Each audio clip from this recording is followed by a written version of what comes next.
No a my sme počas celého včerajšieho dňa hľadali po Ostrave slovenských fanúšikov. Nevedeli sme ich nikde nájsť. My si hovoríme s celým štábom, že tu ani nie sú. Asi boli na kde hokeji. sú. Večer boli na hokeji. Áno, prvá polovica bola na hokej, ale druhá polovica bola v Slovenskom dome, priatelia. A poďme si to pozrieť, že ako to včera v tej Ostrave vyzeralo. Tak poďme na to.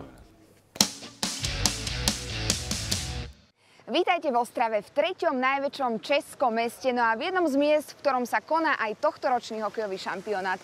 My sme momentálne na námestí, no a ideme po stopách slovenských fanúšikov. Ja musím povedať, že prvých som už našla. Tuto sa nachádzajú. Ahojte, čaute!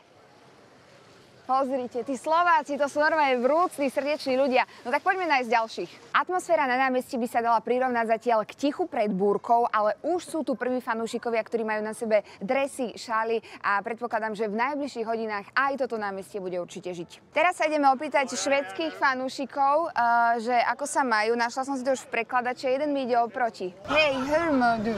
Mycket bra. Du, Eva. Oh. Pieter nám povedal, že sa má dobre a je rád, že je v Ostrave. Tak. Priatelia, teraz vás prevediem slávnou ostravskou stodolní, na ktorej to naozaj žije hokejovou atmosférou. Sú tu bary, sú tu podniky a naozaj aj množstvo fanúšikov. Napríklad toto sú moji dvaja fanúšikovia. Guys, one more time. 3, 2, 1.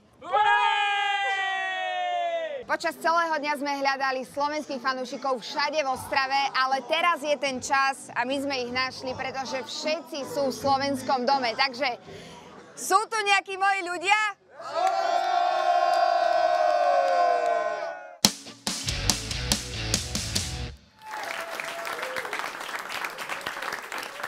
Janka, ja som šokovaný, koľko rôznych rečí ty ovládaš. To je fascinujúce. Tak švédčina.